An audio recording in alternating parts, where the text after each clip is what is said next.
바로의 딸 공주는 내가 그를 물에서 건졌다라고 말하면서 이름을 모세라고 지었습니다. 그리고 자신의 양자로 삼았다라고 성경이 기록하고 있습니다. 그러나 사실은 모세를 물에서 건져 구원하신 분은 하나님이시라고 지금 출애굽기에는 기록하고 있습니다. 하나님께서 이 바로의 딸 공주를 쓰신 것입니다. 그를 통해서 하나님께서 이 일을 이루신 것입니다. 하나님께서 그 당시 이스라엘 백성들의 수많은 아기들이 나일 강물에 던져지고 있는 상황을 우리에게 전제하면서 오늘 본문을 얘기하고 있습니다. 모세의 아버지 어머니가 아기를 낳고 석 달 동안이나 애를 키웠다, 남몰래 아이를 키웠다라고 하는 말은 이 석 달 동안에 많은 집 아기들이 버려졌다는 것을 전제하고 있습니다. 단순히 이분들이 자기 아기이기 때문에 이 아이를 버리지 못하고 죽이지 못하고 키우고 있다, 분명히 그런 마음도 있었을 것입니다. 그러나 많은 부모들은 자기 자식임에도 불구하고 자기 아들임에도 불구하고 바로가 무서워서 아이를 버리는 부모도 많았습니다. 절대 다수였을 것입니다. 그런데 이 부부는 오늘 본문에 보니까 2절에 아이가 하도 잘생겨서 라고 말하는데, 모세가 인물이 좋아서 살아남았을까요? 구약에서, 성경에서 잘생겼다라고 하는 말은 준수하다, 보기가 좋다, 용모가 아주 뛰어나다, 이런 표현들은 오늘 우리가 생각하는 얼굴이 잘생겼다, 몸매가 잘생겼다, 이런 얘기하고는 또 좀 다른, 이 출애굽기 2장 상황에서는 이럴 때 무슨 의미인지 학자들이 좀 더 공부를 해봐야 될 겁니다만은, 좀 더 시간이 지난 후에는 머리카락의 무게가 많이 나가면, 머리카락이 아주 윤기가 있고 숱이 아주 많으면 준수하다, 이렇게 표현했던 적도 있습니다. 아무튼 사람들 보기에 아주 좋았다라고 하는 말은 틀림없는데, 이 부모가 이 아이를 다른 집 아이들보다는 잘생겨서 석 달 동안 데리고 있었다, 이런 말은 분명히 아닙니다. 어쩌면 모든 부모의 눈에 자기 아이는 아주 잘생긴 아이일 것입니다. 부모의 사랑을 얘기하는 겁니다. 부모가 자식에 대해서 가지고 있는 깊은 애정을 하나님께서 사용하고 계시다는 것을 지금 표현하는 말로 보아집니다. 하나님께서는 이 여러 사람을 통해서 모세를 물에서 건지셨습니다. 모세를 구원하셨습니다.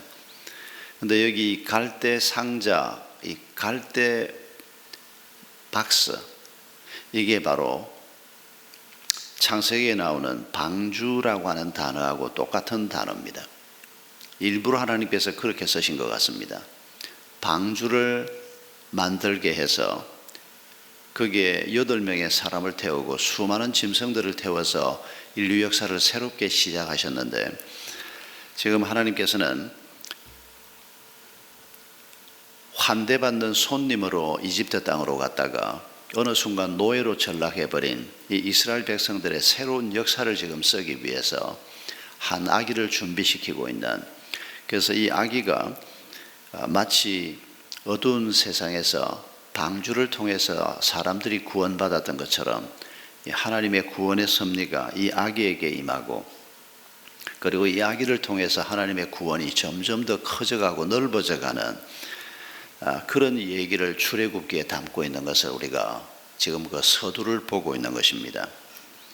하나님은 예나 지금이나 사람들을 구원하시는 분입니다.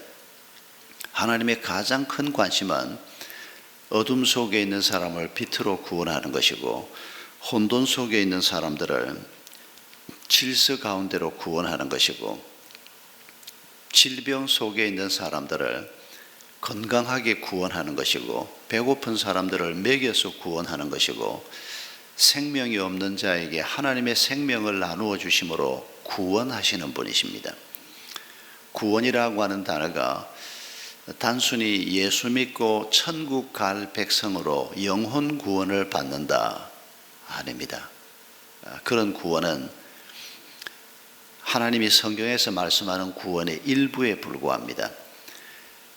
우리가 장차 천국에 갈 신분의 사람이다.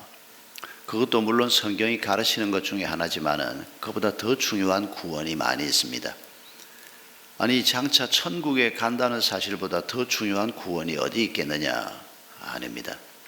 장차 일어날 일도 중요하지만은 오늘 여기에서 하나님께서 행하시는 구원이 더 중요합니다. 만약에 우리가 오늘 여기에서 내 삶 속에 이루어지는 하나님의 구원에는 관심이 없거나 그 구원은 없는 것이라 생각하고 하나님의 구원이 장차 영원한 그 나라에 가는 구원이라고만 생각한다면 우리는 그 사람을 이단이라고 말할 수 있습니다. 성경을 반토막 내는 사람이기 때문입니다.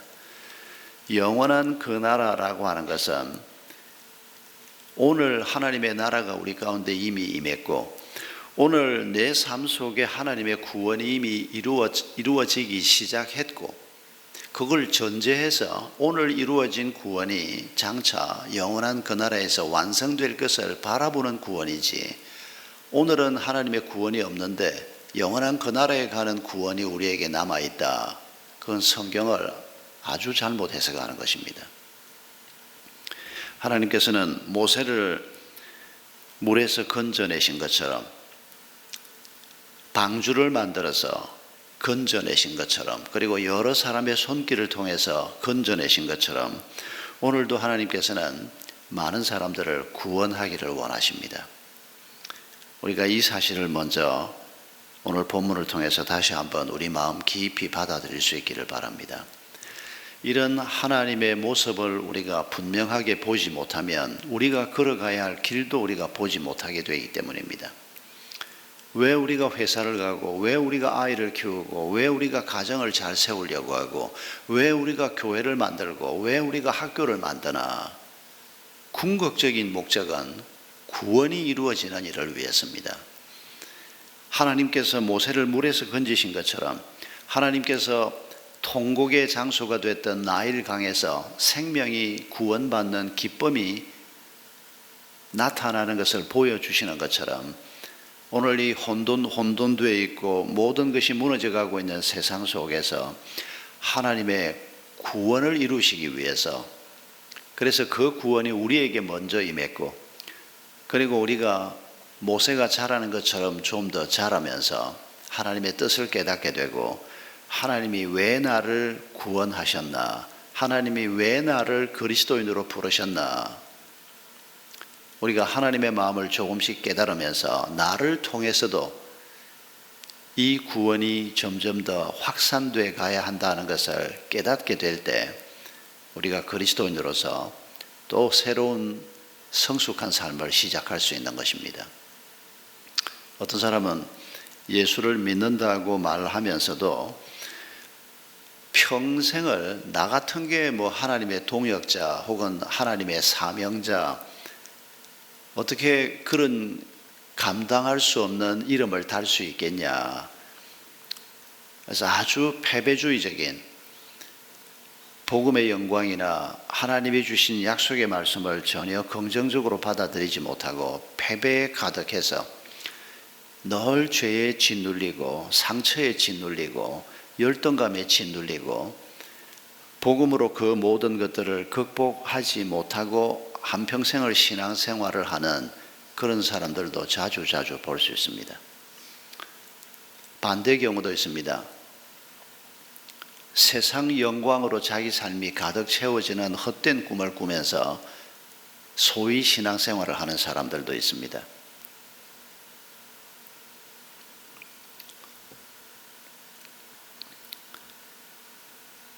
지난 주간에 메일을 하나 받았습니다.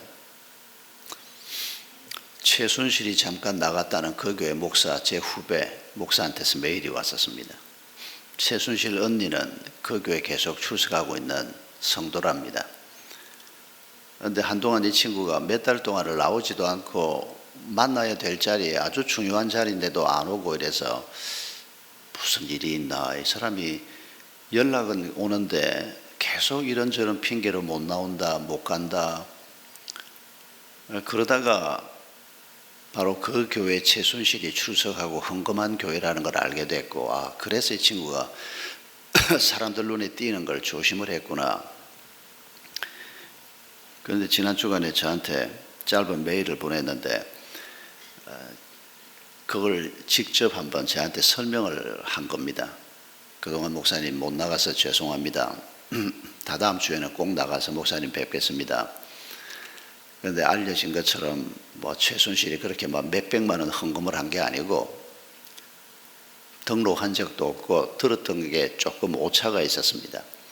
뭐 처음에 듣기는 뭐 몇백만 원 딸하고 최순실 이름으로 헌금을 했다고 그랬는데 그건 아니고 액수는 말하지 않았지만은 그냥 평범한 감사헌금 한 번 했고 뭐 이런 얘기를 써놓았는데 이 사람도 죽을 맛인 겁니다. 뭐 여차하면 지금 온 국민의 공분을 불러일으키고 있는 이 최순실 모녀가 자기 교회 교인이다 이래가지고 막 기자들이 참 기자들의 촉이 무서운 게 어떻게 그걸 알아냈는지 알아내고는 막 계속 연락이 오고 인터뷰하자 그러고 아니 그게 뭐 교인도 아니었던 사람인데 한 번 잠깐 한 몇 번 출석하고 감사헌금 한 번 했다고 그러니까 인터뷰를 할 수도 없지 않습니까? 그런 얘기를 하기도 어렵고 그런데 너무 마음이 힘들었던 겁니다.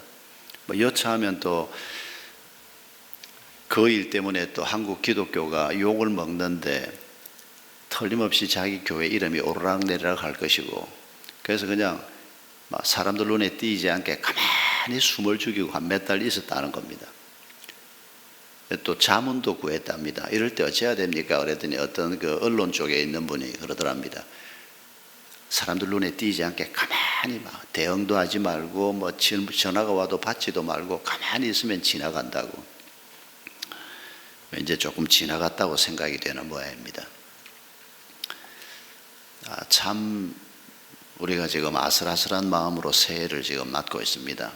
우리 개인적인 일만 해도 뭐 작년이나 금년이나 여러 가지 과제가 많은데 국가적으로 이런 큰 문제까지 우리 눈앞에 지금 벌어지고 있으니까 이 나라가 어떻게 될 건가.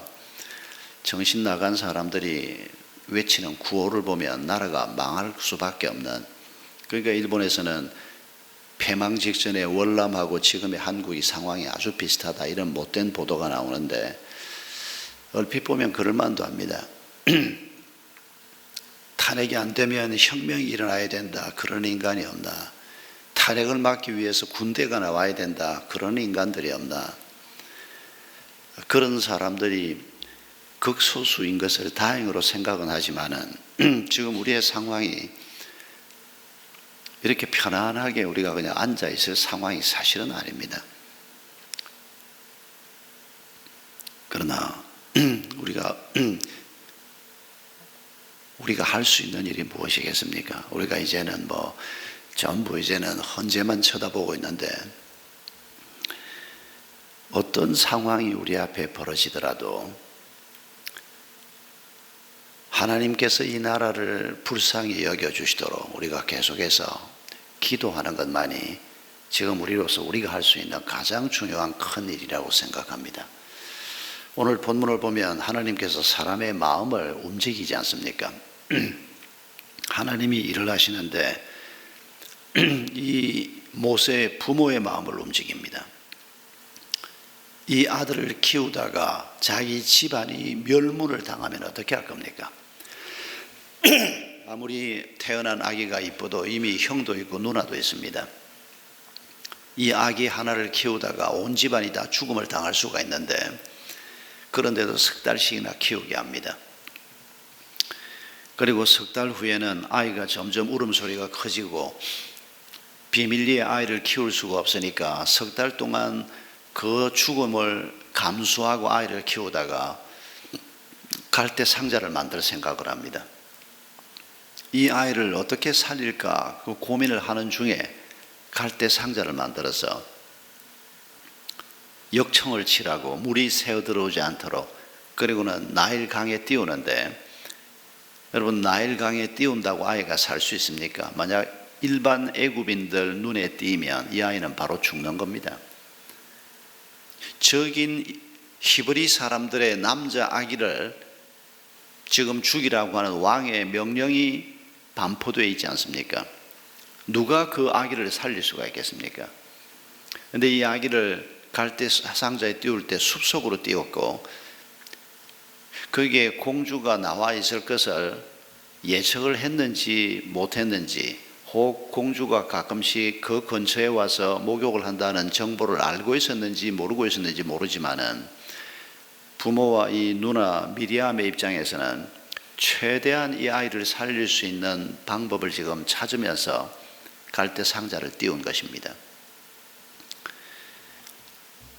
왕족이 이 아이를 발견한다고 해도 지금 이 바로의 딸 경우에 아버지가 내린 명령을 딸이 어긴다, 이것도 공주의 신분이 박탈될 수도 있지 않습니까? 아버지가 딸을 이뻐한다고 하더라도 아버지의 명령을 어긴다, 이게 절대 쉬운 일이 아니었을 것입니다. 그리고 보는 순간 히브리 아이라는 것을 알 수 있었습니다. 그런데도 이 공주가 그 아이를 불쌍히 죄송합니다.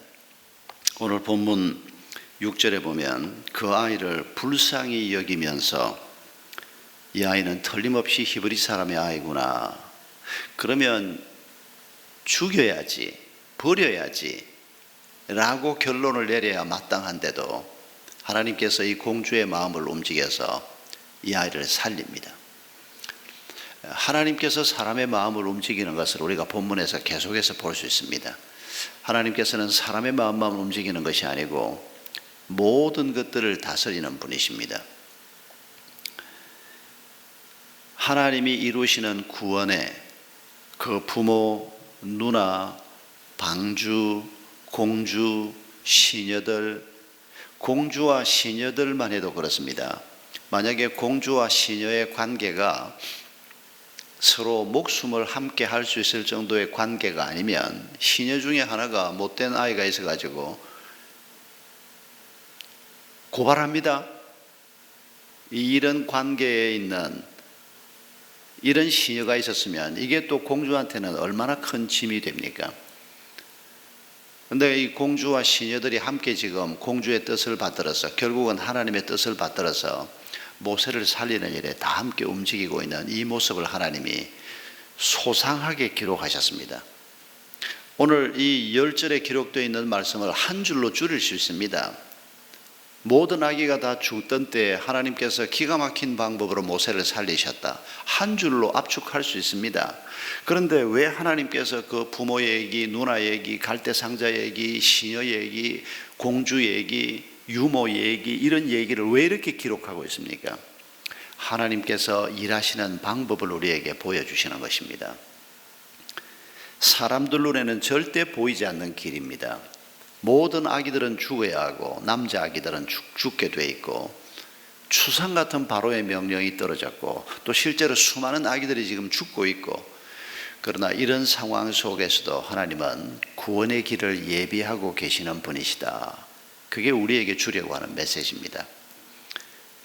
여러분, 오늘 우리가 우리 주변을 둘러보면 대한민국 땅에서 또 전 세계를 두고라도 기독교에 대한 적대적인 세력들이 얼마나 많고, 또 우리 한국 땅에서도 반기독교적인 정서가 굉장히 강하지만은, 여러분 아무리 강하다고 해도 특정한 몇몇 국가를 빼고는 출애굽기 2장에 기록되어 있던 이때만큼 하나님에 대해서 적대적이고 하나님의 백성들에 대해서 적대적입니까? 누가 우리 자식들을 죽이려고 하는 자들이 있습니까? 적어도 물리적으로 그런 상황은 아니지 않습니까? 이제 교회가 이제 더 이상 설 자리가 없을 것이다. 아닙니다. 우리가 복음의 능력을 생각하고 하나님께서 역사 속에서 행해온 그 수많은 일들을 우리가 생각한다면, 여러분 우리가 오늘 상황을 놓고 상황 때문에 반기독교적인 정서 때문에 이제 교회나 그리스도인들이 뭘 하기가 어렵다, 그렇게 생각하는 것은 옳은 생각이 아닙니다. 하나님은 모세의 부모를 쓰신 것처럼 우리를 쓰기를 원하시는 겁니다. 미리암을 쓰신 것처럼 우리를 쓰기를 원하는 겁니다. 갈대 상자를 만드는 자를 필요로 하는 것입니다. 전혀 하나님을 알지 못하는 바로의 공주 같은 사람을 하나님께서는 우리의 동역자로 때로 붙이시는 겁니다. 전혀 하나님 알지 못하는 사람인데도 가끔씩 하나님이 이런 사람을 우리 눈에 보여주지 않습니까? 그런 일 같으면 나도 돕겠습니다. 그래서 이 사람이 예수를 믿는 사람인가 했는데 전혀 예수를 모르는 사람인데도 하나님이 사람들의 마음을 움직여서 선한 일에 동참하게 하는 사람들을 자주자주 만나게 되고 그들을 결국 믿음 가운데로 인도하는 것을 볼 수가 있습니다. 여러분, 이런 하나님의 역사를 우리가 오늘 다시 한번 기억하면서 죽음의 나일강이 구원의 장소가 되게 하는 하나님의 은혜가, 또 죽이려고 하는 바로의 딸을 하나님의 조력자로 구원자로 세우는 이런 놀라운 하나님의 섭리가 오늘도 일어난다는 것을 우리가 기대하십시다. 오늘도 하나님은 이런 일을 분명히 행하시는 분입니다. 아주 적대적이고 뭘 잘 알지도 못하고 함부로 행하던 사람들이 마음을 돌이키고 하나님의 뜻을 발견하고 하나님이 원하시는 구원을 향해서 마음을 모아가는, 여러분, 여기에 하나님의 영광이 있음을 기억해야 합니다. 하나님의 구원의 뜻이 이루어져가는 여기에 하늘의 평강과 하늘의 축복이 있음을 우리가 기억해야 합니다. 바로의 영광은 이 구원을 이루시는 하나님의 영광에 비하면 태양빛 앞에 촛불 같은 것에 불과합니다. 그나마도 곧 없어지고 말 영광에 불과한 것이었습니다. 우리가 오늘 본문을 통해서 이런 구원의 섭리를 우리가 다시 한번 기억하면서 우리가 오늘 아침에 먼저 이런 기도를 주님 앞에 함께 올려드리면서 새해를 시작했으면 합니다. 내가 구원받은 하나님의 백성이 맞다면 적극적으로 우리가 그 다음 해야 될 기도는 내게 이루어진 이 구원이 이제 어디로 가는가 하는 것입니다. 제일 먼저 우리 가족에게로 가야 합니다. 나를 통해서 하나님이 내 가족들을 구원하는, 그리고 내 직장 동료나 내 주변 사람들을 구원하려고 하는 간절한 마음을 하나님이 가지고 계시는 것을 기억하십시다.